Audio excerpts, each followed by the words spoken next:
Salve, salve galera, beleza? Peterson aqui, uma voz na periferia. Hoje estamos aqui com um convidado especial aí, meu amigo aí, Sardinha. Mano, velho, se apresenta pra galera aí, mostra pra que veio. Boa noite, primeiro eu queria agradecer o Peterson aqui, uma voz na periferia, por esse convite, poder conversar com vocês um pouco nesse podcast interessantíssimo da periferia e dizer para vocês que eu me chamo Sardinha, tá?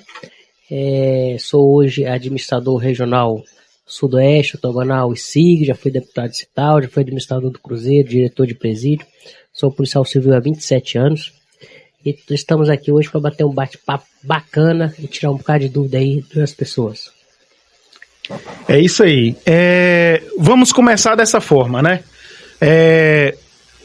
Fala pro pessoal aí, nascido e criado aqui, veio de fora pra cá, quanto tempo, pro pessoal conhecer a trajetória, né? Na verdade eu fui feito no Maranhão, Carolina, uma das melhores cachoeiras do Brasil. E minha mãe, porque meu irmão do meio, ele é portador de necessidade especial, minha mãe tinha medo de ter o terceiro filho com necessidade especial e veio me ter aqui em Anápolis. E naquela época, Anápolis era a cidade com mais tecnologia, né? Perto ali de Carolina, Maranhão. E aí nós viemos pra cá. Minha mãe me teve aqui e com 4 anos eu vim pra Brasília. Residi no Cruzeiro Novo. E tô aí em Brasília até hoje. Massa demais. Cara, pra gente aí é uma honra, né? Ter você aí. Conhecer um pouquinho aí desse camarada. Fala um pouquinho pra gente aí, como é que foi a sua trajetória? Você iniciou já na polícia ou teve uma carreira antes? Como é que foi, cara? Peterson, como eu disse antes, eu cheguei aqui com 4 anos de idade. As pessoas acham que, às vezes querem até saber da vida do político, como é que ele, onde ele estudou, o que ele fez. Então nós chegamos aqui, eu tenho muito orgulho de dizer, e disse ontem, né, que a gente passou muita necessidade ali no Cruzeiro Novo, porque minha mãe chegou aqui em Brasília com mais 2 irmãos meus, né? Então eram 3 homens. E um do meio com necessidade especial, que ela tinha que ir todo mês para São Paulo, Bauru, né, para fazer o tratamento gratuito. E eu lembro muito bem que a gente teve uma dificuldade até de dormida mesmo, a gente dormia em Sapeca Neguim. Se você não sabe o que é Sapeca Neguim, você sabe o que é? Não. Então, meu irmão, tu não é da periferia? Sapeca Neguim? Rapaz, essa periferia tá muito tecnológica. Já não faz periferia como antigamente. Sapeca Neguim é um cobertor, rapaz. Não, sim, sim. Ele coça mais do que... Sim. Você dorme se coçando e acorda se coçando. Eu lembro daqui, parece fibra de vidro, Deus me livre. Então assim...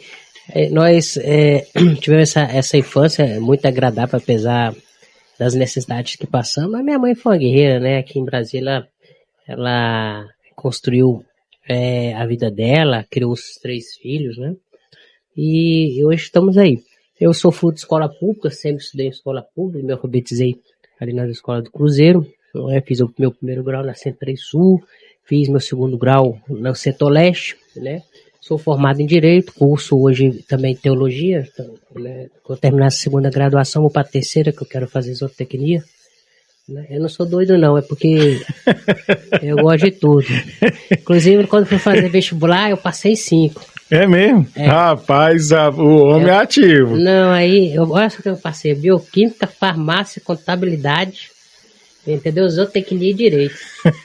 Tudo. Como é que une tudo isso aí? Eu queria fazer tudo, né? É mesmo? Tá tudo certo. Mas aí, a gente fez Direito, foi formado em Direito. Hoje estou na Polícia Civil há 27 anos.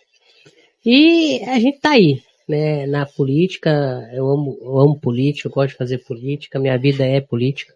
E não escondo nada de ninguém em relação a ser política. Eu acho que a política, ela tá no nosso dia a dia, sabe?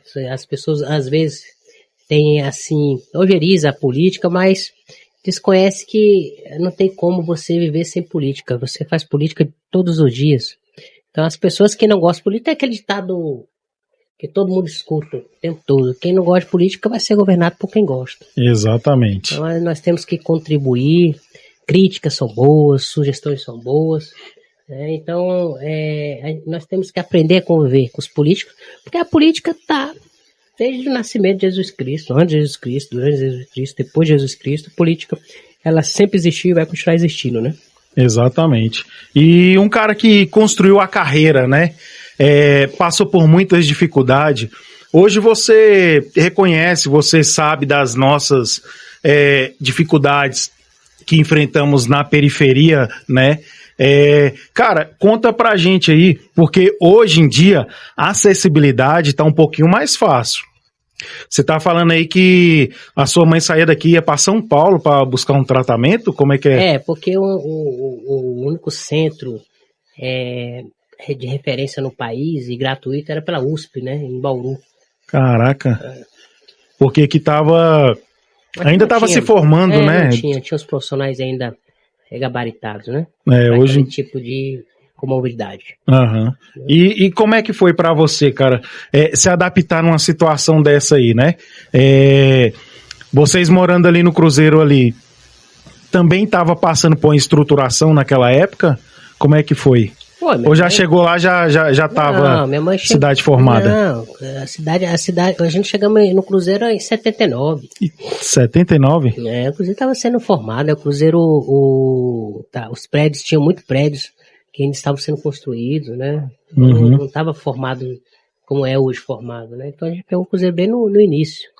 E depois do Cruzeiro Novo, foi para o Cruzeiro Velho, do Cruzeiro Velho foi para Asa Sul, para 700, depois eu fiquei minha adolescência toda na 303 Sul. Por isso que eu estudei na 304 Sul, na 103 Sul, e depois para o Setor Leste. Uhum. Aí frequentei a Escola Parque. Então, eu me orgulho muito de ser fruto de escola pública no Distrito Federal. Exatamente. Oxi, antigamente aí era topzera demais. Hoje não era. Hoje é que tá um pouquinho... Não, a escola pública é boa. Uhum. E era bom, rapaz. A gente quase não estudava. Era do Rori, tinha mais greve que... tinha mais greve que aula. E os professores tudo querendo fazer você virar de esquerda, né? Exatamente. Como é que combate isso, né? Como é que trabalha em cima disso? O Rori sofria. Rapaz, ali eu vou te falar. 3 meses de aula, 6 de greve. Pior que era, né? Rapaz, e pegava umas greves, pegava, acho que era 1 mês direto, 2 meses direto aí. Já peguei 3 meses. Antigamente era top aí mesmo. Acabava as férias, era tudo reposição de aula. E fala pra gente aí, você ingressou aí na polícia aí, cara. Como é que foi pra você? É bom, porque quando eu fui cursar, fazer zootecnia, né? Uhum. E na época eu passei no vestibular para zootecnia. Zootecnia é um curso técnico, como se é um curso nível superior, mas ele pega a parte que me interessava da agronomia e a parte que me interessava da veterinária, né? Então, assim, o curso mais próximo que tinha aqui de zootecnia era em Goiânia. Era a primeira turma, porque depois de Goiânia era em Lavras, aí se pegava sudeste, sul do país, né? Então ficava muito longe para mim. E aí eu fiz o vestibular lá para zootecnia, passei. E na hora que eu fui fazer a inscrição para zootecnia, eu falei, rapaz, eu tava lá, eu lembro. Já tinha condições, então já era na Católica de Goiás, né? Eu ia fazer, que era o único curso que tinha de zootecnia, era na Católica de Goiás. E eu gostei da Católica, sabe? Aí eu cheguei lá, eu lembro até hoje, a mulher lá no guichê, eu levando um cheque de 74 cruzeiros de real. Entendeu? E na hora que eu fui fazer a matrícula lá, a mulher, preenche as fichas assim, tal, pra você começar o curso. Eu olhei pra ela, olhei pra ficha, mas eu não vou fazer esse curso mais não.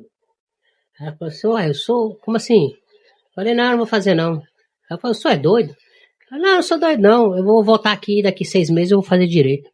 Ela, mas como você vai fazer, pá? É 52 por vaga aqui. Antigamente, não é hoje a faculdade é muito acessível. Exatamente. Mas na minha época, era 50 por vaga, 100 por vaga, entendeu? Era pesado passar.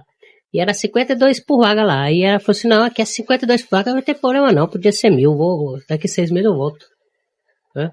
E aí, fui embora para Brasília, estudei mais 6 meses, né? Sozinho. Eu ficava pegando a apostila do povo que surgiu os cursinhos, né, naquela época, em Brasília. Que hoje tem aí, né? Hoje Naquela época não tinha esse negócio de cursinho, né? Era começando. tá E começando aí ainda. era caro demais, aí o que eu fazia? Eu falava, deixa eu tirar um xerox desse negócio aí.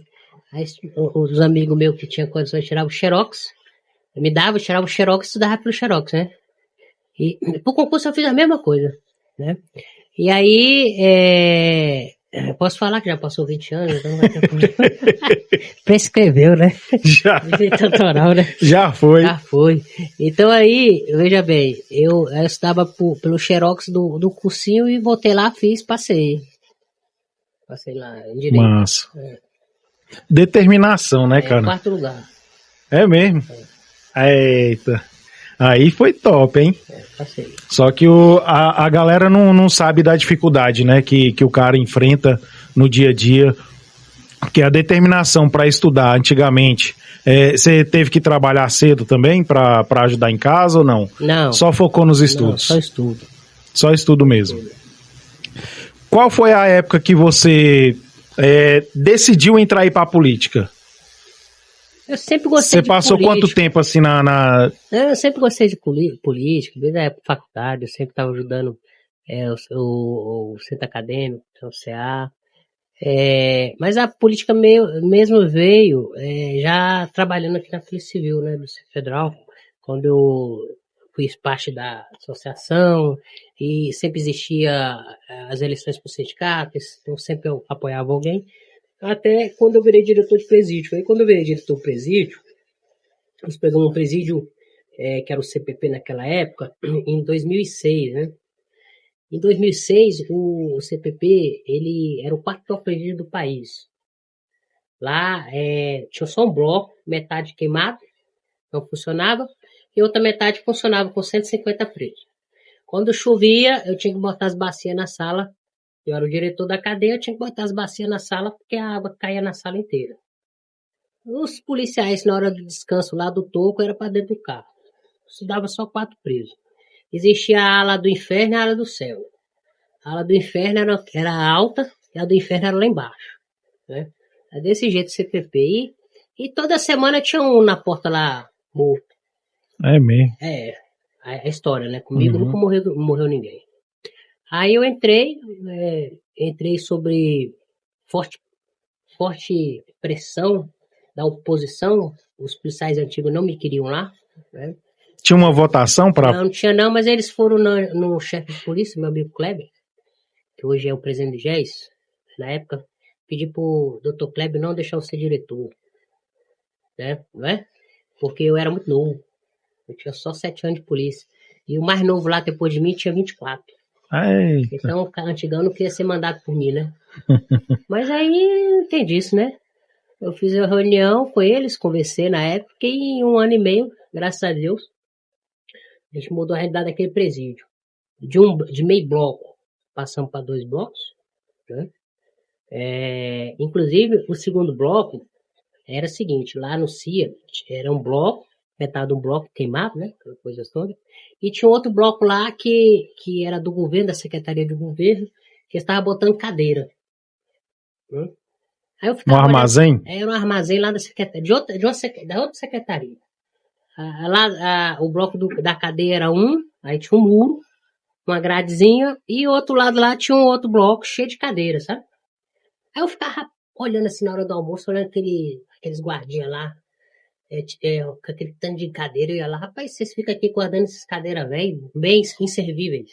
Porque aí quando você está na administração pública, você quer trocar a mesa, aquela mesa está quebrada, não serve mais, você vai e manda e dá baixa naquele patrimônio e manda para bem servir, para depois ir para leilão, essas coisas. Eles faziam os lotes lá de leilão, na área grande, eu ficava olhando aquele prédio lá.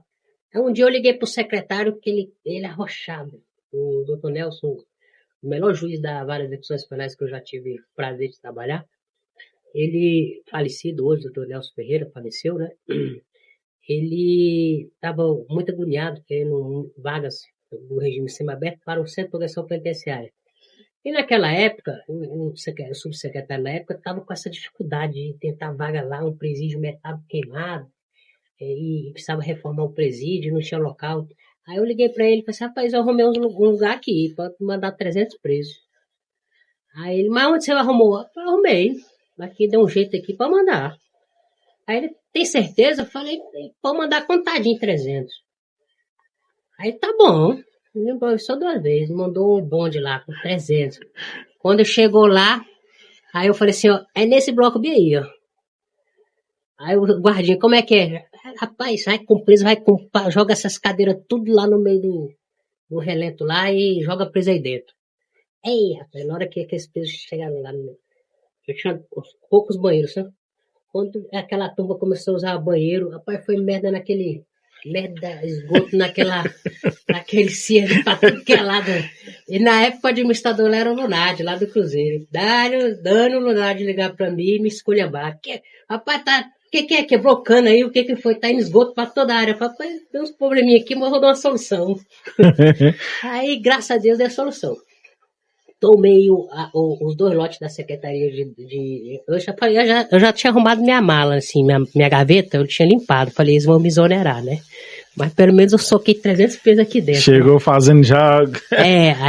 Aí na época, o Zé Humberto era secretário de governo, né? Aí até me disse, que negócio é esse desse? Pai, a gente tá cumprindo uma determinação judicial. Tem que trazer esses preços pra cá, entendeu? Mas não pediu o prédio, como que faz? Não, botei as cadeiras tudo certinho, arrumadinha lá fora. É pra leilão, não vai dar problema não, entendeu? Eu sei que, olha só, ganhamos o lote, os 2 lotes, conseguimos reformar os 2 prédios, subimos a capacidade para 854 presos, né? Construímos 13 salas de aula, não existia mais nenhuma sala de aula por causa do fogo que houve lá, antes de eu chegar.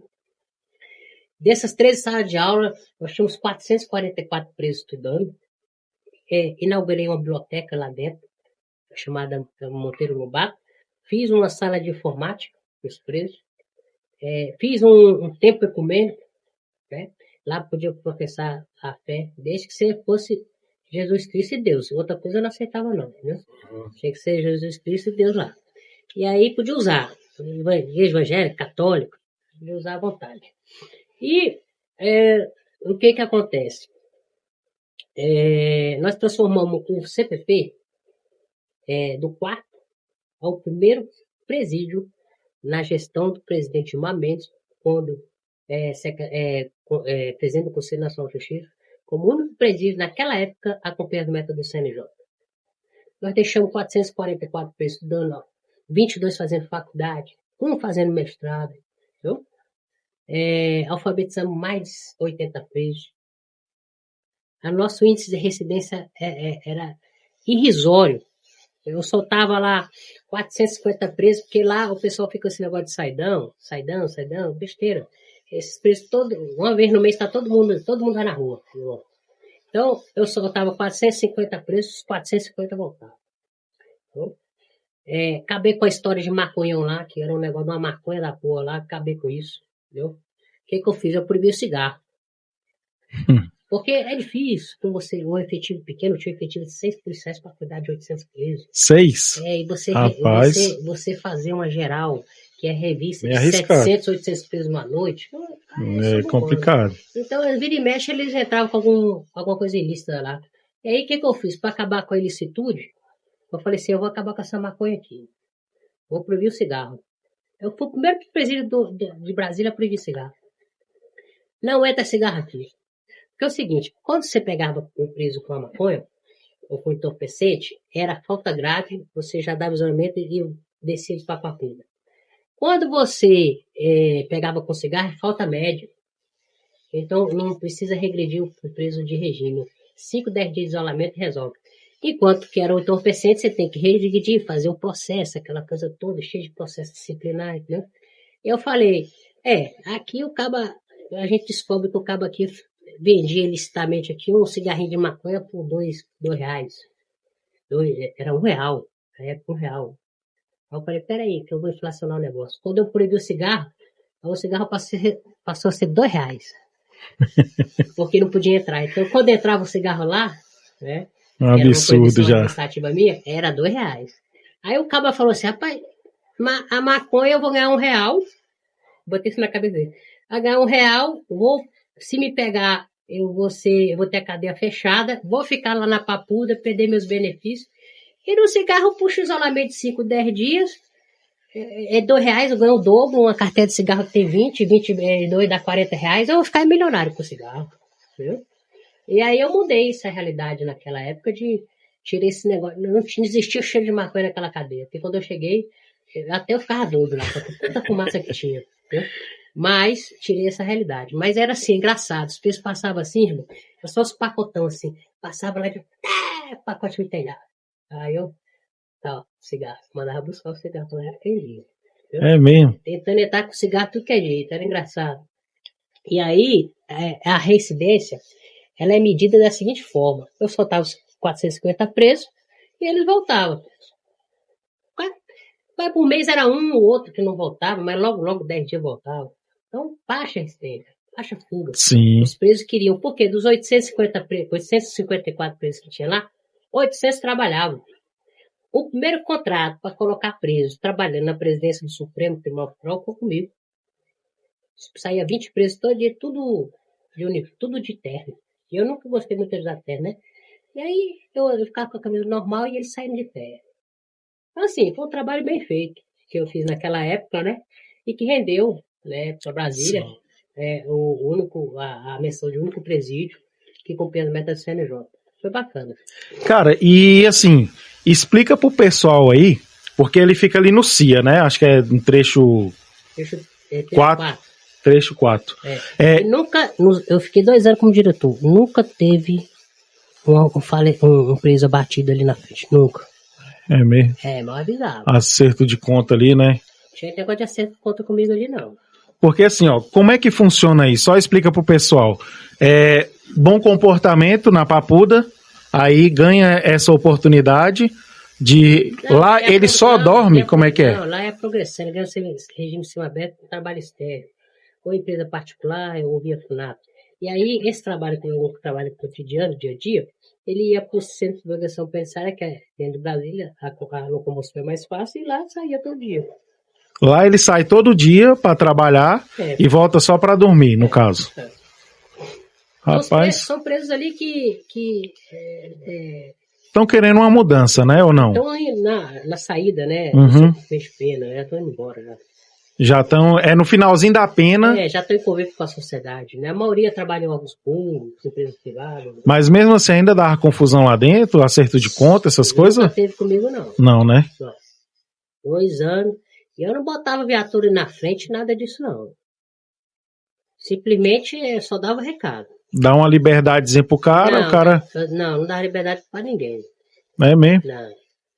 Não. Esse presídio foi todo reformado.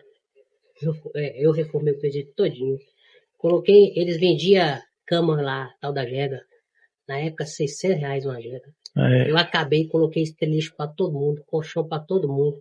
Reformei os banheiros, reformei toda a cadeia. Só achasse um cuspe na parede, eu botava no isolamento uns 30. É mesmo? Eu sofri muito processo de abuso de autoridade, mas ganhei tudo na justiça. Porque eu tava fazendo cumprir a disciplina, quem manda na cadeia é o diretor. Exatamente. Entendeu? E se preso passar mal, cair, bater a cabeça, quem manda pro hospital é o diretor. Como é que eu vou pegar e ficar pedindo pro juiz que o preso caiu, bateu a cabeça, se ele autoriza ir para o hospital? Não existe isso. A custódia, ela é feita, e a administração penitenciária é feita pela direção de presídio. É o diretor que responde pelo preso. Entendeu? Ele que tem autonomia ali. Claro, ele que vai dar... Porque senão não adianta, né? Toda a condição para o preso puxar sua cadeia lá, cumprir sua pena com dignidade. Acabou. Entendeu? Aí você ficou quanto tempo lá? Eu fiquei no sistema 16 anos. Né? 16 anos? Aí depois... Passei por umas 11 chefias. Aí sim. 11 setores. Mas aí é sempre atualizando, estudando para poder chegar a outro cargo ou não? Não, lá tem. Você pega chefe de pátio, depois você pega chefe do suplemento, depois você pega chefe do UAC, depois assessoria jurídica, depois assessor do CO, depois tudo para a FUNAP, depois diretor de presídio, depois gerente de controle de administração penitenciária, depois chefe do recabeamento. Pega uma bagagemzinha ali dentro, né? Graças a Deus, eu tive vários colegas lá que trabalharam comigo, pessoas que eu gosto muito. Aí o Sardinha decidiu entrar para a política. Eu decidi entrar para a política. Eu decidi em 2010, porque é o seguinte, eu vou contar mais ou menos, eu era indicação do meu amigo Alírio Neto. né? Que era deputado distrital naquela época. E aí, eu tinha um rapaz, até Zé Neto, nunca mais vi Zé Neto, ou vivo ainda, né? Queria ver ele. Zé Neto ficou na cabeça dizendo assim, rapaz, você tem que ser político, você tem que ser deputado. Eu falei, rapaz, que negócio de ser deputado? Qual é o negócio de ser deputado? Não, você tem que ser deputado. Eu falei, não, mexe com isso não, o negócio aqui é só cadeia, domingo a domingo. Não, mas você ajuda muito as administrações, né? Então eu só estava muito preso, né, para fazer trabalho na rua, né? Fazer o trabalho na rua, de limpeza de bueiro, pintura de meio-fio, aquela coisa Tinha a toda. visão, né, E cara? aí ele ficou isso. Aí o que aconteceu? Eu estava lá um belo dia, chegou lá, né? A Jaqueline Roriz com a Celina Leão. A Celina era chefe de gabinete dela, Em 2010. 2010. Aí ela com aquele jeito, Sadinha, você é uma pessoa, entendeu? Que tá trabalhando muito bem, todo mundo fala de você aqui. Eu falei, a senhora é quem? Eu sou deputada Jaqueline Roriz. Ah, tá, filha do Roriz, né? A Roriz é o orgulho do Roriz, eu sou fã do Roriz. Depois eu vou levar você pra conhecer meu pai. Eu fiquei doidinho. Vai levar mesmo, aí ela já me ganhou, entendeu? Dali pra lá, tudo que ela falava, tudo bem. A vontade de conhecer o velho, sabe? Aí eu falei assim, não, tudo bem, então, você, eu vou te dar um título de cidadão honorário. E aí eu falei, título de quê? Cidadão honorário. Aí eu falei assim, poxa vida, um título de cidadão honorário? O que é isso? Aí eu fiquei pensando, aquele papelzinho que é a moção de louvor que dá na Câmara. Eu falei, deve ser aquele papel lá que dá lá todo ano, lá chama ali para dar pros polícia, né? Então eu vou receber aquilo ali. Aí eu fiquei esperando, né? Fiquei esperando. Aí, o que aconteceu? O Arilton me chamou, que o processo, o título é um processo de decreto legislativo, né? É um PDL, que você é votado pelos deputados, e aí antigamente tinha uma cota, hoje eu não sei como está, mas antigamente você só podia dar 2 por ano, né? Então, quando as pessoas recebiam aquilo, todo mundo sabia que estava recebendo. E aí foi votado aquele PDL lá com o meu nome. E o Alírio, que era o meu padrinho político, me chamou essa Sargento. Por que a Jaqueline está te dando um título de honorário? Eu falei, sei, ela chegou lá com a moça loura lá, a Celina, né? E essa Celina o tempo todo fica me ligando, né? E dizendo que eu trabalho bem, que o presídio é bacana e que eu mereci esse título de cidadão honorário Brasília, né? Aí ele falou, não, vamos fazer o seguinte, eu quero te dar. Aí eu falei, é mesmo, Lili? Quero te dar. Eu falei, mas aí não tem como é que você vai me dar e ela me dá? Só um, né? Aí eu falei assim, pois é, e eu queria que te dar. Eu falei, não tem como não, eu vou receber dela. Ela foi lá e me reconheceu. Foi a primeira a reconhecer, né? Aí ele, não, Sade, não é assim não. Eu sei que, o que acontece? Tinha muitas pessoas em volta dele lá, com muita inveja de mim, né? E aí começaram na cabeça dele assim, não, que o Sardinha vai vir candidato, que o Sardinha vai vir candidato, aquela conversa que sempre tem. Na verdade, eu nem tinha esse negócio de ser candidato, sabe? E aí a turma porque o Alírio, ele tinha citado que eu seria um secretário adjunto dele, quando ele assumisse a ser juiz no segundo ano, que ele era presidente da Câmara, então ele ia ser secretário de Justiça. Eu seria convidado para ser o secretário de Justiça adjunto dele, porque ele gostava muito do meu trabalho. Eu sei que a turma da inveja, que tem muito, ficou tchá. Todo lugar tem. Até que encheu o saco, meu irmão. Eu falei assim, larga esse tempo aqui, eu não vou mexer com isso mais não. Vou ficar com o negócio de padre político. E aí saí do presídio, né? E fiquei.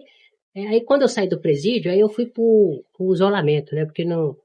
Tem servidores que o pessoal fica meio receoso, como era o diretor do presídio, ninguém sabe onde me botar. Era tipo uma liderança, né? Uma liderança negativa. Já sai com a bagagem. Já sai com a bagagem ali, né? O título de ser candidato na época, então era liderança negativa. Então eu fiquei ali no setor que eu criei, que é a fiscalização dos presos apenados, né? Eu era GECAP, mas é que eu tinha criado no CPP, que eu fazia a fiscalização desses presos sábado e domingo, você estava dentro de casa, né? Eu fiquei lá 2 anos, e aí a Celina me chamou, me ligou, Sadinha, você... Primeiro a Jaqueline até falou, Sadinha, você quer vir trabalhar aqui na Câmara comigo? Falei, não, eu não quero saber desse negócio de Câmara aí, não. Eu não fiz pé nesse negócio aí, não. Era lá no final da Zanorte. Eu tenho até medo de passar aí na frente. Porque, assim, muito na cadeia, eu tinha medo de sair da cadeia, entendeu? Eu só trabalhava na cadeia. Então, falar em trabalhar em outro local, eu ficava com medo. Né? E aí, o que que eu fiz? Eu neguei, falei que não queria, né? E aí a Celina ficou assim, Sardinha, ó, eu quero que você venha aqui no comitê do Roriz, nosso governador, lá no CIA, que ele quer te conhecer. Eu falei, conversa, Celina, como é que Roriz quer me conhecer? Eu tô aqui fazendo a fiscalização de preso à noite, me botaram para fazer a fiscalização de preso. Eu mais 2 policiais, né? Na época, eu 2 policiais à noite. A gente trabalhava todo dia à noite, de 10 da noite às 3, 4 da manhã. Saía nas casas? Batendo na casa dos presos. Uhum. E aí, como é que ele quer me conhecer? Não, ele quer. Eu falei, tá, fui lá, cheguei lá, assinando, tá, ó, por que você não vem candidato? Eu falei, até tu com esse negócio de candidato? Não, vem candidato. Eu falei, por onde? Vem pro meu partido, PMN, 33. Eu falei, como é que é isso aí? Não assina a ficha aqui. Eu olhei, tá, me dá aí.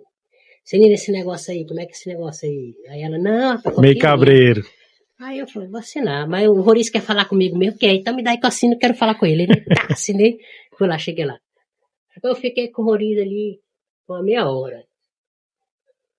Eu queria ter trabalhado com o Roriz pelo menos um mês da vida.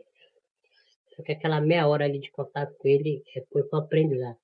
O jeito de falar, o jeito dele conversar. Dá gosto, né? Tu é doido. Eu já acompanhei uma vez também, rapaz, Não, prende. Mas você conversar com ele assim é diferente. Só quem sabe é quem conversou com ele, entendeu? Então, aí eu sabia candidato. Eu nem sabia por onde, rapaz. Eu fui candidato na época, eu mais 5 pessoas, né? Rapaz, levei tombo de liderança à toa, rapaz. Até hoje eu lembro de uma mulher lá do Paraná que me passou a banda mais bonita. Antigamente tinha muito, né, bicho? Como é que aí pode, fiz um moço? empréstimo lá no BRB pra ser candidato, peguei 40 mil. Fiquei 5 anos pagando esses 40 mil. Aí eu falei, eu mexo mais com isso mais nunca, rapaz. Né? É mesmo. Aí veio 2014, aí o pessoal, você vai vir candidato? Mas, rapaz, Acabei de pagar. O empréstimo, já quer que eu faça outro, tô fora. Não aguento ficar pagando BRB, não. Eu tenho que sair dessa fila aí de endividado do BRB. Tá, E antigamente não tinha, não tinha dinheiro do governo, não? Naquela época você podia receber, as regras vêm mudando, né? Uhum. Naquela época você podia receber de pessoas físicas, né, e pessoas jurídicas, né? Mas é uma pessoa desconhecida igual a mim, não recebia de ninguém. Eu tinha dentro do partido, o PMN não tinha, coligou com o PP, aí foi eleita a Celina, disse e tal, né? Eu servi para dar a volta para ela, né? Sempre tem, né? Me deu uma usada, usou um pouquinho, né? Lógico. Mas deixei ela me usar. E o Benedito Domingos foi eleito pelo PP, foram os dois.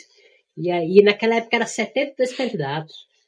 Então, você tinha 2 partidos que iam com 72. Hoje, se 2 partidos se unirem, federação é 25.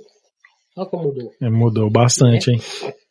E aí, rapaz, eu sei que eu, em 2014, você vai ser candidato, eu falei, tu é doido, acabei de pagar agora a minha dívida, né? E larguei mão, fui trabalhar. Aí, o que aconteceu?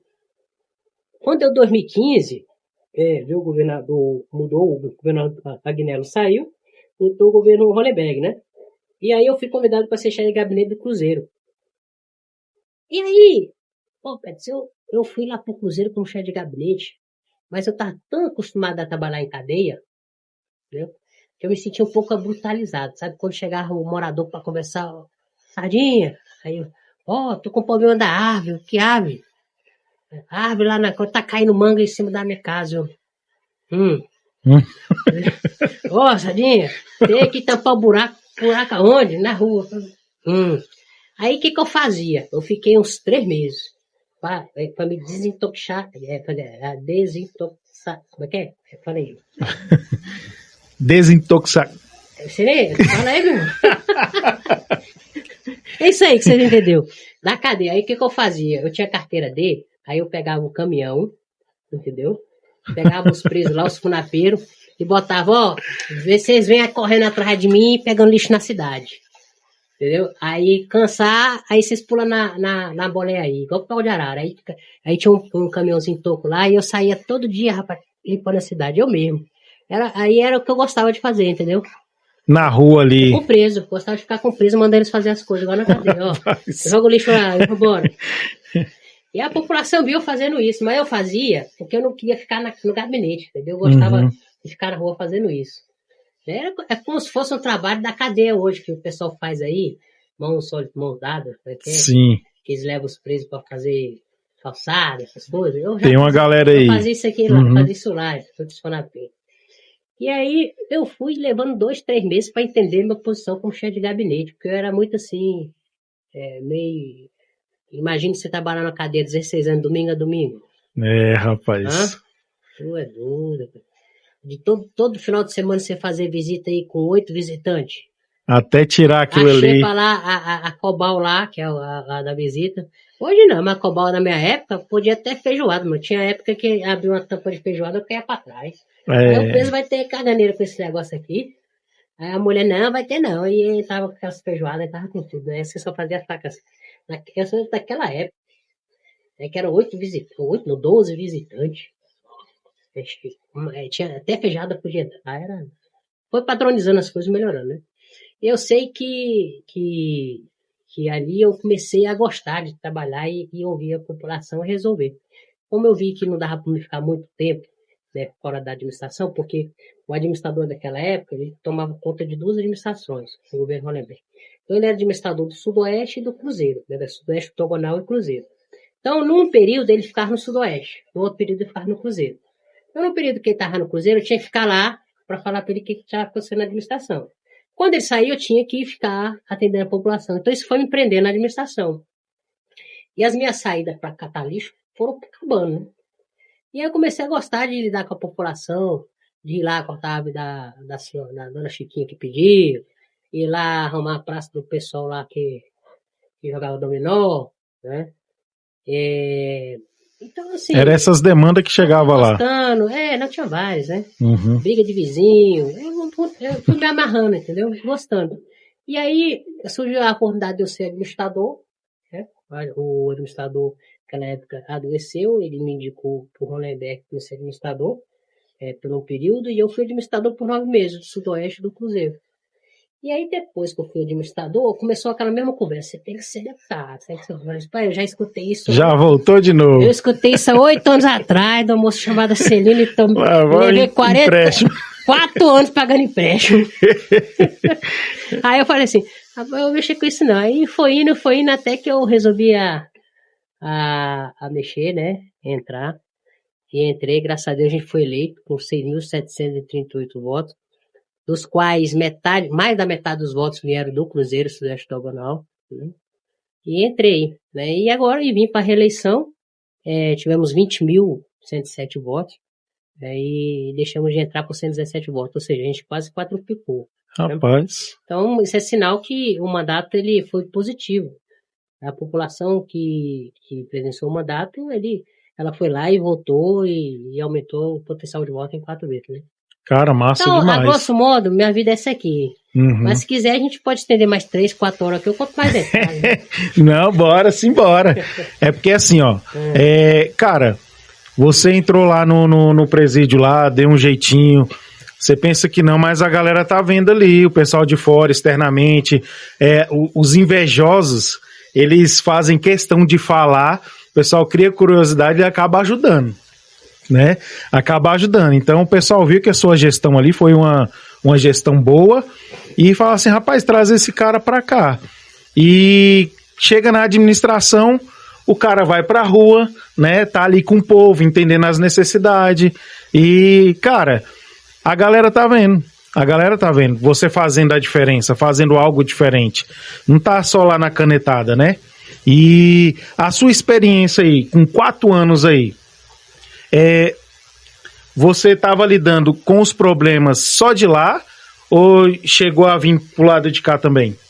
Da onde você tá? Da Ceilândia, Taguatinga.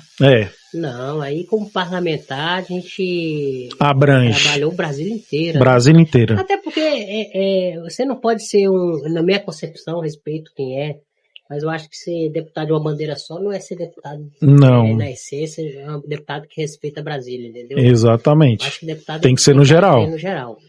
Então, a gente trabalhou muito, por exemplo, aqui, ó, aqui pertinho, tem um sinal ali da Vila Olímpica lá do Setoró. Pois é, aquilo ali, a primeira vez que eu vim aqui no Setoró, ali no Setoró aqui em cima, a reclamação era que aquele sinal fazia que as pessoas demorassem 1 hora para chegar em casa, só aquele sinal ali. Exatamente. Eu fui no Departamento de Estado de Rodagem, a gente conseguiu abrir aquela ali, colocar não tinha um sinaleiro, né? Não tinha. Desculpa, não tinha um sinaleiro. Então, onde tem um sinaleiro hoje, o pessoal tinha que fazer a curva. Só que aí vem a turma da estrutural e vem a turma por baixo. Fazia então, 1 hora para varar aquilo ali. Pô. E aí eu fiquei olhando aquilo ali, eu fiz aquilo no Cruzeiro também. Ali na saída da Épia, tinha que ir até o São Mateus. O que eu fiz? Eu que levei o projeto escrito na mão pro Fausto. Já o presidente da Épia falou assim, a melhor coisa é fazer assim. Pergunta pro teu engenheiro. Aí o engenheiro olhou, rapaz, sabe porque ele tem razão? Eu queria fazer engenharia civil também. É porque é muita coisa pra fazer. Eu tinha Não deu tempo, né? Deus não deu vontade de ser herdeiro, porque se fosse herdeiro ia ter 100 graduações, né?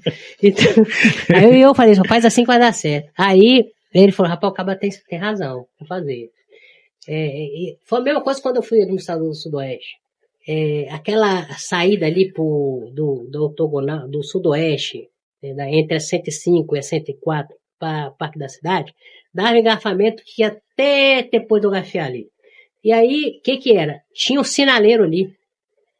E naquela época, no governo Hollenberg, eu chamei o chefe do DER, o presidente do DER, e falei, vamos aqui logo. 8 horas da manhã. Tinha carro batendo lá no Cruzeiro Velho. Aí eu falei assim, fiquei muito tempo ali preso ali. Falei, vamos fazer o seguinte, eu vou tirar esse sinal. Ah, Sardinha, você é doido, tira esse sinal, rapaz, vai dar certo. Não, não vou tirar não. Aí eu falei, tira. Tá, eu vou tirar, mas vou botar lá na frente. Rapaz, vai dar meio certo se você botar lá na frente. Aí ele botou lá na frente, ele viu que desafogou, mas deu meio certo. Aí ele falou, eu vou tirar. Aí 1 mês depois tirou. Aí acabou o engarrafamento ali. Os carros passavam direto. Eu gosto muito de mobilidade, sabe? Eu gosto muito de obras. Eu sou meio ficcionado em obras, né? Eu gosto de obras. Então, eu vim aqui no setor e falei assim, rapaz, vamos cortar reto e botar um sinal. E hoje você vê aí, ó, diminuiu muito o trânsito. Exatamente. Ninguém ia poder chegar pra mulher e dizer que tá no estacionamento há mais de 1 hora, né? 2, né? Só que ele ainda dá pra melhorar naqueles balãozinhos ali. Ali o fluxo de carro, tanto na Ceilândia, Aumenta demais. Aumenta demais. Então você tem que buscar soluções de mobilidade onde você não tem mais como parar o carro. Então viadutos tem que ser feitos. Não tem como fazer. Brasília está crescendo, Brasília hoje é uma metrópole, vai bater seus 5 milhões, 6 milhões, 7 milhões daqui. Então é natural que as cidades cresçam, que a população vá tendo seus filhos, seus descendentes e cresça organicamente. Então você tem que trazer a mobilidade de uma forma que traga conforto a todo morador e transuinte daquelas regiões, né? E como é que faz assim para a gente entregar uma demanda? Para o pessoal mexer na estrutura, justamente na mobilidade aí, né? Tá aumentando demais a população aqui no Sol Nascente, o pessoal da Ceilândia. O que acontece? O que está faltando hoje, que eu percebo assim, até como deputado eu percebi? O nível de mobilidade, organização do terceiro setor, das comunidades, que caiu muito, né? Antigamente se tinha uns líderes muito comunicados, muito fortes, que buscavam melhoria para o seu setor. Eu tenho certeza que se houver associação comercial do setor, associações de moradores, e se dirigirem à Secretaria de Mobilidade, eles podem dar ideias ao secretário, às vezes pedir auxílio a um deputado, pedir auxílio a um administrador, entendeu? Que vá com eles e ir lá, né? Tenho certeza que inicia um processo de melhoria daquela região. Então, falta muito também dessa provocação. Ficar provocando pela internet com internetzinho, não. Isso não resolve, tem que ir pessoalmente, entendeu? Uma coisa assim que... Eu atendo todo mundo lá na região. E eu vou te falar um negócio. Na região, fora da região, tem essa conversa comigo. É bom você falar isso. Eu sou servidor público, e servidor público no seu cliente o contribuinte, entendeu? Sim. Então, eu não posso seria bom se todos pensassem assim. Contribuinte, né? Seria bom. Imposto? Exatamente. Então, pronto, seria bom, velho. Né? Exatamente. Eu sou Só não pode escravizar, porque senão... Não, aí mas assim, seria bom se todos pensassem dessa forma, né?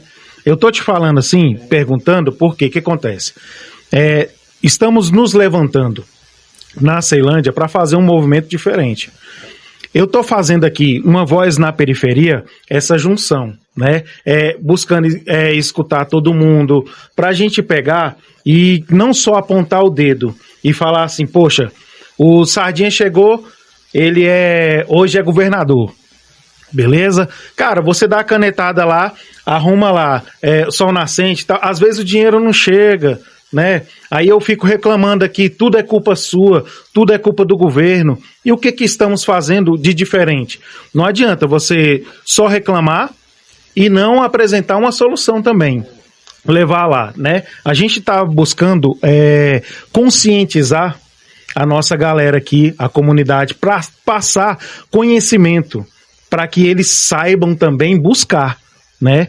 E todo mundo que vem aqui, eu procuro extrair um pouquinho, porque assim, é bom você, com a sua bagagem e a sua experiência, você falar, fulano pode buscar tal coisa, né? Porque a mobilidade, no caso em terceiro setor, a gente trabalha muito o social, né? A gente tá tentando melhorar um pouquinho o social, fazer a galera enxergar aqui também o terceiro setor, porque estou mostrando aqui alguns institutos, né? A importância, porque às vezes, que nem aqui, na minha rua aqui, tem um monte de gente que não conhece o trabalho que é feito aqui pela Sejus, né? Para 60 mais. Isso não é divulgado. E eu estou fazendo questão de divulgar aqui, entendeu? Para que o pessoal tenha acesso. No seu entender, o que a gente pode melhorar nesse sentido aí, para que o Estado enxergue mais a população da periferia? Eu acho que a divulgação, por exemplo, você falou aqui, uma voz da periferia, depois desse podcast, você, de certa forma, os moradores dessa região ouvem o que você está falando. Sim. E você passa a ser uma voz da periferia. Então, quando você informa que aqui a Sejus ela tem o programa 60+, tenho certeza que isso vai chegar na residência aqui da QNR. De muita gente. Muita gente. Então, assim, cada um tem que fazer o seu papel. O Estado, muitas vezes, ele faz as suas comunicações por outdoor, por internet, por televisão, mas as pessoas muitas vezes não ouvem, não veem, entendeu? E culpa às vezes o Estado. E às vezes a comunicação é correta, mas por ele não ter visto, às vezes ele pede uma coisa que já passou. Então eu acho que cada um, boca a boca, é a melhor solução. Como eu falo em comunidade, eu falo, olha, se você da QNR quer melhoria para a QNR, vocês têm que ter líderes comunitários, sim. Exatamente. Que sejam desfidos de vaidade e que queiram o bem da sua comunidade. Porque você vai bater na porta de um deputado, esse deputado vai te ouvir. Você vai bater na porta do secretário, esse secretário vai te ouvir. Do administrador, esse administrador não ouvir. Se esse administrador não ouvir, vai para outro administrador, entendeu? Alguém vai ouvir você e alguém vai pegar a sua demanda e vai trabalhar honestamente para que a sua comunidade tenha um benefício. Então esse é o papel do comunitário. Então isso que você faz aqui, Pets, é isso. Querendo a voz na periferia é um trabalho comunitário. Sim, eu vim para dar voz mesmo, para o pessoal ter esse conhecimento. E nosso papel nessa vida é esse, é melhorar o nosso ambiente. Daqui a pouco a gente passa dessa para melhor para o campo da esperança, e os filhos vão tocando a mesma coisa, e os netos a mesma coisa, e vai-se embora. Exatamente. A vida é assim, né? É de passagem. O que você puder passar e deixar de legado é importante. Olha, no nosso mandato, nós ajudamos 162 escolas públicas, com mais de 40 milhões colocados na escola pública. Entendeu? Nas escolas? Nas escolas públicas de Esferão. Como eu sou fruto de escola pública, é nas escolas públicas que eu investi maior parte dos nossos recursos públicos. Reforma de escola, construção de sala de aula, reforma de cantina, telhado, banheiro para professor. Eu já encontrei colégio que o banheiro era unissex. O professor usava o banheiro feminino e a professora o banheiro masculino, era o mesmo. Eu encontrei escola que era um banheiro só para as crianças de até quinta série. Imagina uma criança daquela da quinta série da caganeira, duas. Se duas tiver caganeira no mesmo dia, um vai pro mato e tá ficando no banheiro. Entendeu? É, E se for recorrente é o dia todo, né? Na caganeira, né? exatamente. Então, vai ficar brigando porque é pra quem tá no banheiro. Então, eu encontrei escola assim. Como eu encontrei escola também, que a sala de aula era no meio do pasto. E dou o nome, Córrego do Meio lá em Planaltina. Com o nosso recurso público, eu construí sala de aula, reformada cantina, feita sala para a supervisora de educação, a coordenadora educacional, que a sala dela é debaixo da caixa d'água. Então, encontrei escola assim, Pipipau 2, Planaltina. Encontrei sala de aula lá com 40 tomates construídos para fora. Diretor maravilhoso, vice-diretor maravilhoso. Em vez de ser vice-diretor, ele era eletricista. Para tentar ajudar o colégio. Área rural. Então, a minha caminhada, né, era uma caminhada que a gente trabalhava efetivamente para que deixasse um legado à população do Distrito Federal. E o nosso legado era na educação, porque um povo educado muda a realidade de uma sociedade. Exatamente. E foi nesse caminhado, por exemplo, que eu fiz a lei dos embutidos. As pessoas não sabem, mas hoje a alimentação educacional, a merenda escolar, ela hoje é a melhor merenda do país. Sabe por quê? Porque hoje a merenda no Distrito Federal não pode ter embutido, por causa de uma lei da minha autoria. Uma lei que proibiu salsicha. Você já comeu macarrão com salsicha? Ux, Eu comi demais. Não foi? Hoje não pode ter mais. Aquelas almôndegas era salsicha. Você lembra o macarrão com sardinha? Quem é que não lembra? Arroz com sardinha e macarrão com sardinha. A coisa que eu tirei foi macarrão com sardinha, para ninguém ficar comendo sardinha na escola. Já tirei. Então, assim, essa alimentação ela é tão interessante que ela foi fruto de uma visita minha numa escola. Quando eu fui, porque eu ia lá e filava boia, né? Comia, almoçava no colégio. Pô, andar daqui, meu irmão, lá para Jardim 2, você vai andar 80 quilômetros. Eu já aproveitava, já almoçava lá. Aí, pô, você vai chegar numa escola, aí como eu cheguei, e na hora de comer, puxar uma concha, que era mais sebo do que carne. Eu falei, o que é isso aí? Não, almôndega. Isso aqui é almôndega, nem cachorro come isso aí. Tá dando para as crianças. Aí eu fui pro gabinete, fiz uma lei, e essa lei proibiu o embutido. Hoje a alimentação do Distrito Federal é a mais saudável do país. Hoje se fornece fruta, verdura, tilápia, peixe, aonde que, a exceção do embutido que era sardinha, né? Aonde que você, na sua infância, que vocês estão em escola pública? Demais. Você já comeu tilápia na sua escola pública? Nada. Era só biscoito seco, era arroz com sardinha e macarrão com sardinha. Hoje tem tilápia, você sabia disso? É mesmo? É a nossa lei. Eu não consigo comer tilápia toda semana, mas as crianças da rede pública do DF comem. É mesmo, cara? Isso eu não sabia. Então, peixe, carne branca, carne vermelha, frango, tudo, né? Hoje é feito in natura para as crianças. Então, eu tenho uma passagem interessante. Eu estava fazendo uma visita lá no Riacho 2, eu cheguei na casa de uma pessoa muito humilde, sabe?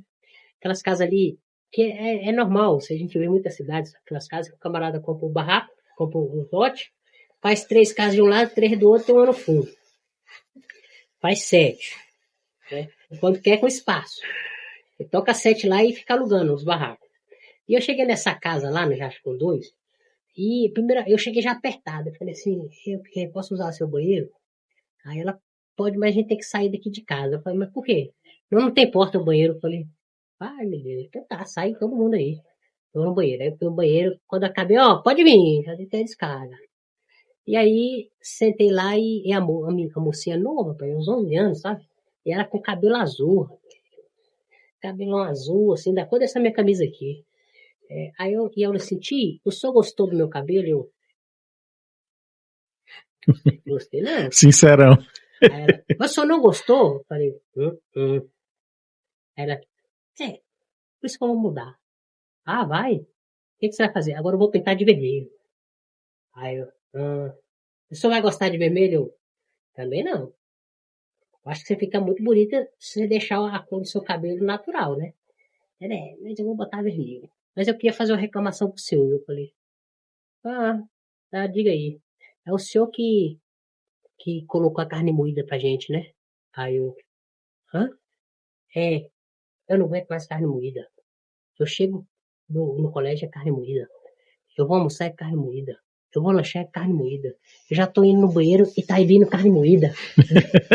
Deixa eu saber. 11 anos de idade. Eu nunca vou esquecer isso. Mas nessa brincadeira dela reclamar da carne moída, é que a gente fala assim, poxa, a gente deixou um legado, né? Quem diria eu Exatamente. ter carne moída todo dia na escola? Naquela época que a gente tomava aquele quick velho, que era mais açúcar, né? Lembra? Quick era um suco, um suco lá, Jesus amado. exatamente. A gente não tinha essa. A melhor coisa que tinha era o macarrão com sardinha. Então hoje não tem cachorro-quente, tem essas coisas. Então a gente tem certeza que nossas crianças elas estão bem alimentadas. Eu digo mais. Muitas crianças que vão para a escola estão em razão do fornecimento. A merenda, né? Sem alimento da escola bem fornecido, eles não têm aquele alimento. Então muitos vão para a escola por causa dos alimentos. Os alimentos fornecidos na escola que são a base da nutrição dessa criança na sua vida. O que a gente podia fazer aí para melhorar hoje em dia, né, nas escolas? Ter um cuidado maior também com os professores, né?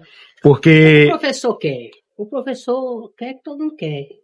Ganhar bem e ter condições de trabalho. Exatamente. Porque, deixa eu te falar, não adianta o camarada ganhar bem se na sala de aula ele está superlotado, se não tem condições de trabalhar, se a sala dele é debaixo de uma caixa d'água, se a sala dele é no meio do passo, vai cair qualquer um adoece.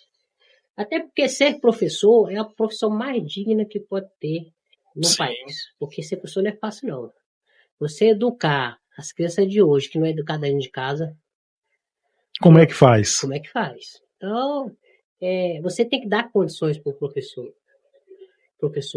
para que ele se sinta bem. E como seria essa condição? Salas de aulas bem construídas, material didático bem discutido, participação da direção junto às decisões das coordenações e da secretaria, não ser uma coisa autoritária, sem escutar a base, que são os diretores de colégio, entendeu?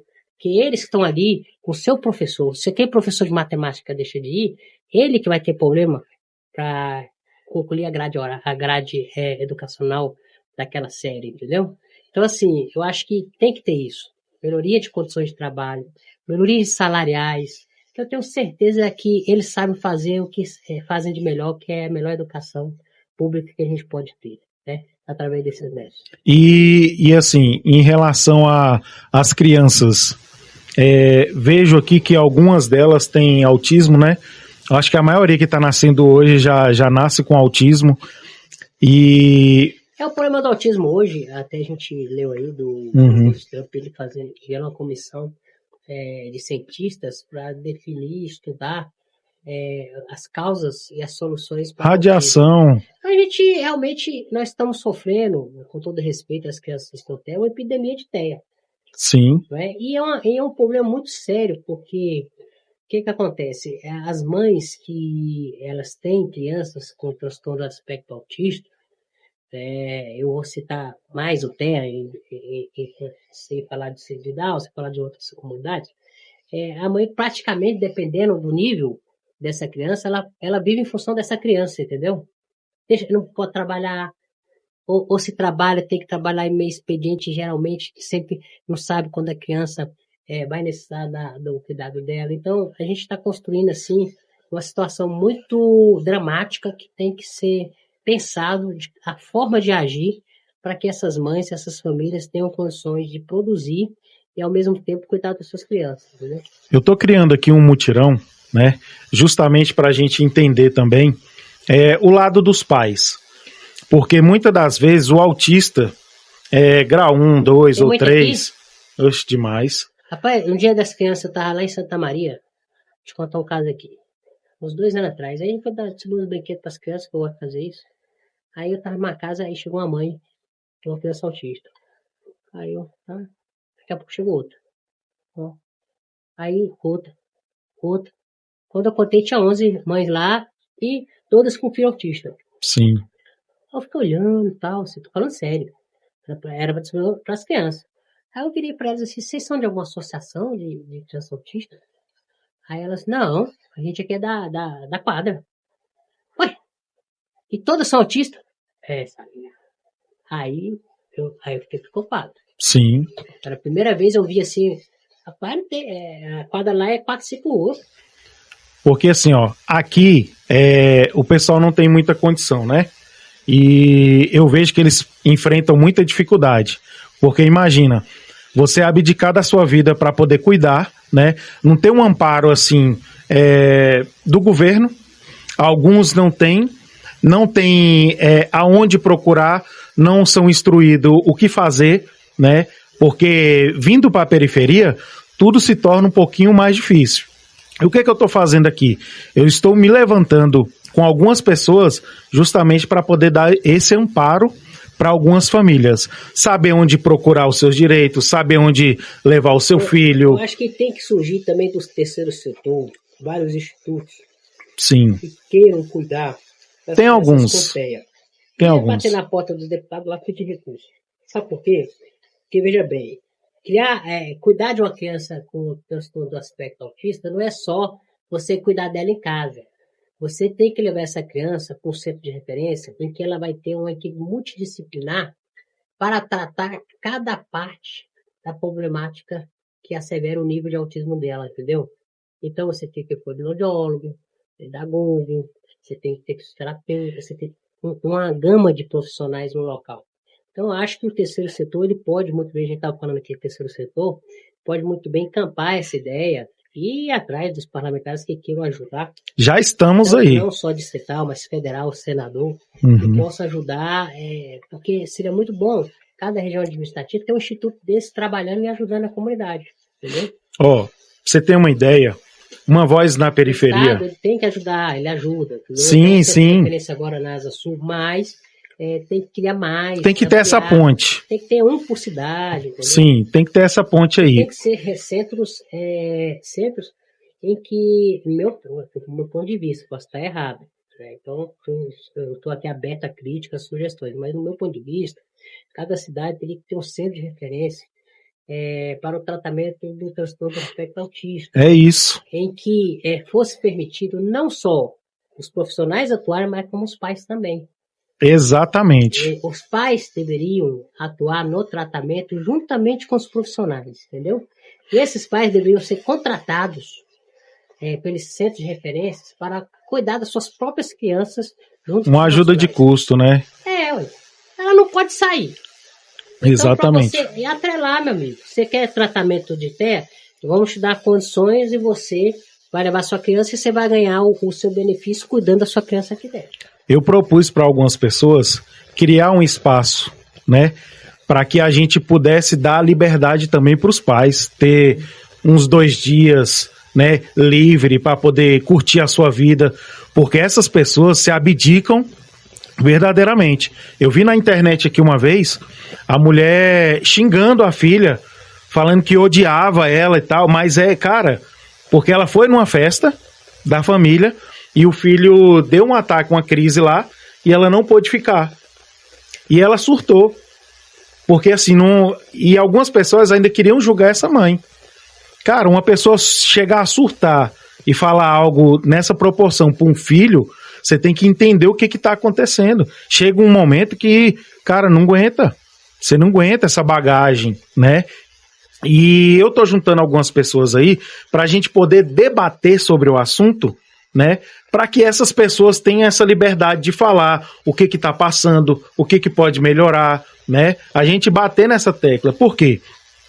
Hoje uma voz na periferia está dentro dos presídios, dentro dos hospitais, centro de recuperação, né? Então eu estou indo em todos esses lugares para poder divulgar e mostrar, né, como a gente pode ajudar, né? Eu chego lá, que nem eu fui ali no Recanto, o pessoal chega lá com dependência química, mas ninguém sabe o que acontece lá. Então, eu estou mostrando essas coisas para que as pessoas também se disponibilizem, sensibilizem também para poder ajudar, né? No Natal, pra você ter uma ideia, me chamaram num projeto social, o cara levou a família dele todinha, fez uma ceia. Chega, eu chorei nesse dia. Por quê? Ele fez uma ceia no Natal, eram as 9 da noite, e levou um trailer para a pessoa tomar banho, trocar de roupa. Cara, ele deu um dia assim de... Ó, chega, eu me arrepio de falar, cara. Porque a gente precisa mostrar esse tipo de trabalho. A gente se sente mais humano, né? Então, assim, uma voz na periferia tá fazendo essa bagunça positiva para poder mostrar pro pessoal que a gente também tem que, né, se sensibilizar com essas pessoas, com esses institutos. Então, no caso do autismo aí, você que tem um acesso melhor, levar essa pauta, né, de uma maneira diferente que eles possam enxergar que pode ajudar os pais. Cara, isso que você colocou aí é excepcional, cara. É um negócio assim espetacular. De você chegar e dar um salário para a mulher cuidar do próprio filho. Imagina isso aí para uma pessoa dessa que está ouvindo, que tem um filho autista. Cara, que ela vai ter autonomia para poder ajudar o filho. E qual mãe não quer cuidar do próprio filho? Você tá entendendo? Cara, um negócio top. Isso aí você tem que jogar, que eu faço um corte aqui, eu vou jogar para sempre nas redes sociais. Porque a gente precisa de pessoas que se levantem com essa visão, com esse intuito de ajudar, né, a nossa comunidade. Eu estou vendo, eu estou frequentando alguns lugares. Quando eu te falei que eu estou dentro dos presídios, o que eu estou fazendo? Qual é o meu papel? Eu sei o que acontece. Quando o cara vai preso, ele está pagando a pena lá, né? Porque ele mereceu, fez o negócio dele. Só que a tendência dos filhos, a tendência da família é seguir o mesmo caminho. Sabe que é? E quem é que trata isso? E eu tô fazendo questão de ir lá e tentar entender o porquê, né? E não deixar um adolescente desse, um jovem desse, seguir o mesmo caminho. É educação. Exatamente. Educação. É levar conhecimento. Deixa eu te falar. Você tem acesso às escolas cívico-militares? Vou começar a ter o mês que vem agora. Começar a frequentar. Uhum. Porque aqui você vai ver que a realidade mudou nas escolas. Nessas, né? Nessas. Antigamente a gente jurava bandeira. Pra você ter ideia, eu vou até falar ao vivo aqui. Eu tô fazendo um evento agora, tentando fazer, pra gente resgatar aquelas coisas antigas, brincadeiras antigas. Cara, eu lembro que eu entrava na escola, a gente fazia uma fila e ia jurar bandeira. Toda sexta-feira. Era benção pai, era benção mãe. Cara, começar a resgatar essas coisas aí. Porque a gente retrocedendo, a gente pode evoluir. Com certeza. Porque, cara, levava tapa na orelha, hoje, né? Eu sou um cara de valor. Porque eu fui corrigido. Se você não corrige, né? Os adolescentes, os jovens de hoje, cara, tá muito complicado. Até mesmo na escola. Você não consegue lidar com um adolescente desse. É uma pessoa frustrada, né? Então, assim, eu vou pedir ajuda para alguns pré-candidatos, alguns candidatos, né? Que queiram ajudar nesse projeto para a gente levar para todo o Distrito Federal. E, assim, não ter um dono. O trabalho que eu estou fazendo aqui, e eu sempre falo, uma voz na periferia não tem um dono. É para todo mundo. Se você chegar aqui e falar assim, Peters, vamos filmar em tal lugar ali, eu quero ajudar. Moça, eu vou lá na hora. Que o intuito aqui é levar, né, dignidade para essas pessoas. E aquilo que você colocou aqui, cara, vai ficar marcado. Isso aí, você pode ter certeza, né? E assim, vamos tratar um pouquinho aí da saúde, né? O que a gente pode melhorar aí no Distrito Federal em relação à saúde? Tá bem melhorando. Você está vendo aí que o governo urbanizou já assinou as notas de serviço para construir as UPAs e construir novos hospitais. Brasília, como é uma metrópole, ela cresce. E o crescimento exige investimento, principalmente em saúde. E na questão de saúde, é a construção de hospital. Não tem outro onde fugir. Mas nós temos um problema muito sério, Pedro. A rede de saúde do Distrito Federal sofre infiltração, né, de pessoas que não são moradoras do Distrito Federal. Então, se você pegar agora uma condução e se dirigir ao Hospital Regional da Ceilândia, ou, digo melhor, Hospital Regional lá de Braslândia. De Braslândia Braslândia. É o ponto que vem todo mundo. Uhum. Entendeu? Agarram, Hospital de Base. Você vai ver pessoas vindo de Feira de Santana, Barreiras, Goiás, Minas Gerais, buscar tratamento aqui. Tá errado? Não. SUS é universal, a saúde pública no país é gratuita, mas para o Distrito Federal sobrecarrega sob maneira o atendimento à população local. Né? Os prefeitos, vários prefeitos de vários estados, da RID, né, ou fora da RID, tem o péssimo costume de quando ganha a eleição, a primeira coisa que faz é comprar viatura de ambulância. Para quê? Compra 2 viaturas de ambulância e todo dia manda 2 pacientes para Brasília. É a melhor forma que ele tem de ter seu apoio político. São 365 viagens por ano com 2 pessoas. E tudo vem para cá. E alugam casa aqui. Sim. Fazem dormitório, alugam casa. Eu sei do que você está falando. Assim, então, o que tem que haver? O Distrito Federal ele tem que ser, sim, bancado pela União. Questão de saúde, educação, segurança.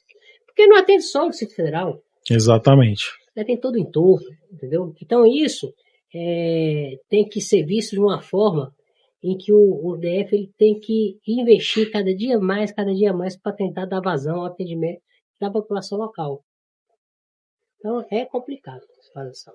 E assim, no caso aí do Conselho Tutelar, estou acompanhando alguns conselheiros, né? Em todo o Distrito Federal, cara, trabalho excepcional que eles estão fazendo aí, né? Inclusive eu vou marcar uma live aí. E é um trabalho com essa galera. Um trabalho excepcional, muito digno, de muita relevância para a sociedade brasileira, mas também muito penosa. Exatamente. Os brasileiros, eles sofrem muito. Eles tinham que pegar até um adicional de periculosidade, salubridade, entendeu? Um aumentozinho, né? Não, aumento não, é adicional. Porque o trabalho deles tem perigo. Exatamente. Entendeu? Porque tem muito doido aí. E é de domingo a domingo. Doido e doida. Uhum. E é insalubre, porque eu tenho muitos conselheiros que eu conheço, meus amigos, que muitas vezes recorre a atestado médico, né, a nível de psiquiatra, porque não está aguentando o que eles se deparam na sua profissão. Uhum. Então, eu nunca pediram isso para mim, é uma ideia minha. Eu acho que eles deveriam ganhar um adicional, sim, de insalubridade ou pela qualidade, definir o que é melhor, por causa da função relevante que eles exercem para a nossa comunidade, para o Distrito Federal. E como é que seria feito assim um aumento de contingente, né, por RA? Que eu acho que é muito pouco. É só atualizar as RAs e criar os conselhos que têm que ser criados. Dá para fazer isso? Não, é só fazer. É muito complicado? Não, só a Secretaria de Justiça aí ver a necessidade, né, pedir os aumentos naturais que tem que ser, criar os conselhos onde tem que ter um número X, né, de 400 mil pessoas, né? Uhum. Você cria mais um conselho. Né? Exatamente. Então você tem que, a cada número repetitivo, efetivamente criar mais um conselho. Que eu tô acompanhando aí. Eu faço questão de acompanhar, só que tem coisas que eu não mostro no canal, né? Eu não faço questão... É um trabalho difícil. Porque que acontece? Porque você se depara com... Você quando mexe com criança, né? É uma coisa que... Cara, é complicado.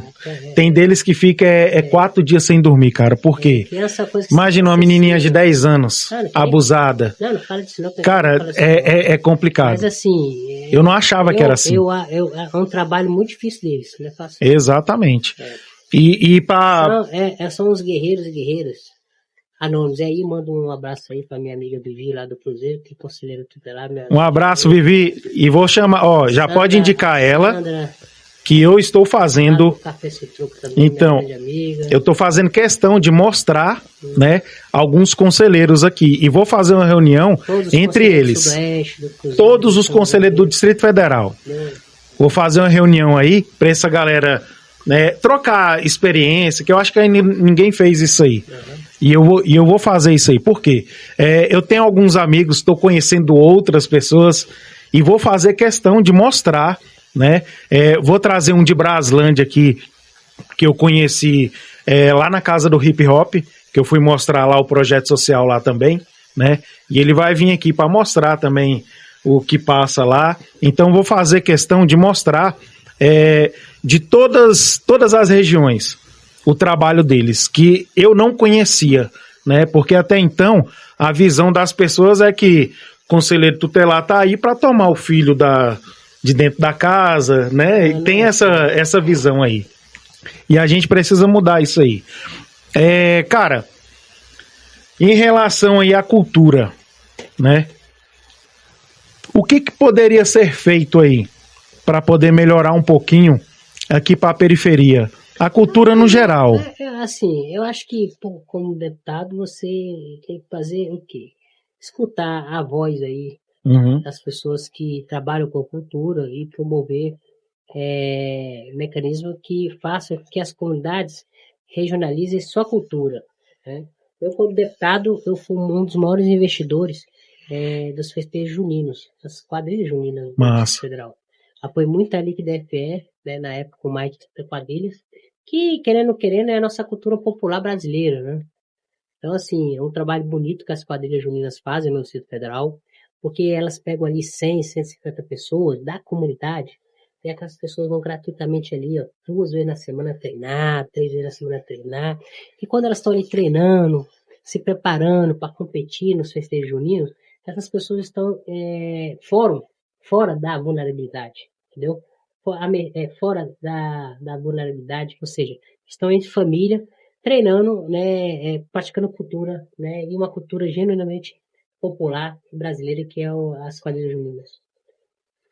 As pessoas aqui falando aí que o Distrito Federal precisa de um parlamentar igual Sardinha. Jonin Souza, Bruno Carvalho, tem algumas pessoas entrando aí. Cara, nosso papo aqui tá muito bom, só que estamos chegando ao final, né? Fala um pouquinho aí pro pessoal aí, como é que seria esse ano de 2026 se o Sardinha viesse a pré-candidato? Não, eu sou pré-candidato. Né? Aí sim. Sou pré-candidato. Já é pré-candidato? Tá se lançando aí? Eu sou um ser político, eu não deixo de competir. Nasceu para isso? Só paro de competir quando morrer. É mesmo? Então, assim, escutando essas demandas aí. Eu vou competir também, onde tiver. Hoje em dia, então, não precisa fazer mais empréstimo para poder se candidatar, não, né? Não, a gente... Deu uma melhorada nessa situação. A Celina, hoje a Celina te ajuda mais, né? Hoje a Celina tem por obrigação me ajudar. Aí sim, ó aí, Celina, não faz isso mais com homem, não. Eu ajudei a Celina a virar distrital, agora ela tem por obrigação a me ajudar a virar distrital. Né? Olha aí, Celina, tá vendo aí, né? Vamos ajudar o homem, porque, ó, até hoje ele tá pagando o empréstimo que ele fez, né? E ajudou ela, tá vendo aí, né? Se não tivesse os 2.217 votos, ela não tinha sido eleita. Não, mas é isso aí, uma mão lava a outra. Chegou a hora dela... Exatamente, a padrinha aí, né? A política é uma via de mão dupla. Eu fui, agora tá na hora dela vir, né? Hoje o Sardinha vem como distrital, federal? Eu sou pré-candidato a deputado distrital. A distrital. Onde eu posso contribuir mais pela nossa capital. O que o pessoal pode esperar do Sardinha? Muito trabalho. Muito trabalho. Se eu pegar aqui e falar assim, Sardinha, toma aqui a chave da Ceilândia, o que você faria pelo povo aí? Meu amigo, para o negócio desse não. Fala aí, o que você faria?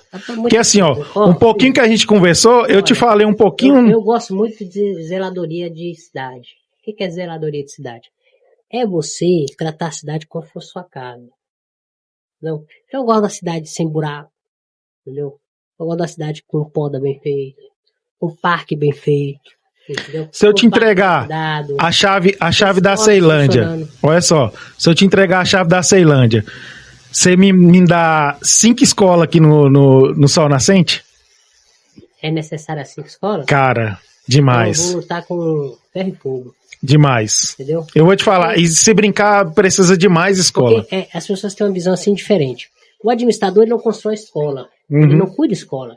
Quem faz isso é, efetivamente, a Secretaria de Educação.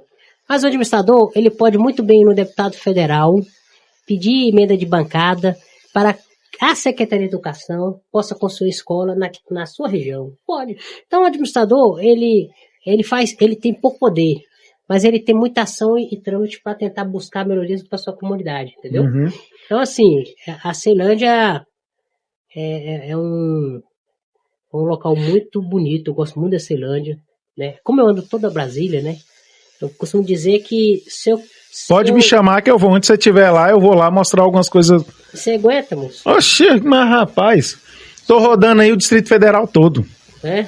Em algumas situações aí, cara... Deixa começar, que não, você andar uma semana comigo. Pode chamar. Agora sim, eu vou fazer um pedido pra você, cara, que eu achei massa. Hoje você conseguiu ganhar um amigo aí. Chegando. Só pelo que você falou, né, das mães autistas. Conversa com a Celina, leva lá pra ela lá. Esse pessoal aí tá precisando. A galera aí com autismo, né? Acessibilidade. Cara, precisa dessa sensibilidade pra gente entender o lado dessas famílias, das mães, dos pais, né, que estão se abdicando para poder cuidar dos filhos. Leva essa pauta lá pra gente, que você vai ganhar. Cara, você vai ganhar muitos pontos, bicho. Se você fizer isso aí, grava um videozinho, joga na rede social, fala assim, ó, tô conversando com a Celina, a gente precisa melhorar essa situação aí, tô com vocês aí, mães e pais com autismo. Cara, leva essa pauta lá pra gente. Beleza? É isso aí. Cara, seus agradecimentos aí, estamos chegando ao final. Muito obrigado aí pela oportunidade que vocês me deram de conversar um pouco. Adoro conversar, como vocês já perceberam. Por mim eu fico mais um tempo aqui, sem problema nenhum. Mas quem quiser conhecer nosso trabalho, nos siga pelo Instagram, @sardinha, segue lá, vai conhecer nosso trabalho que a gente fez. Eu fico muito grato, viu, de estar aqui.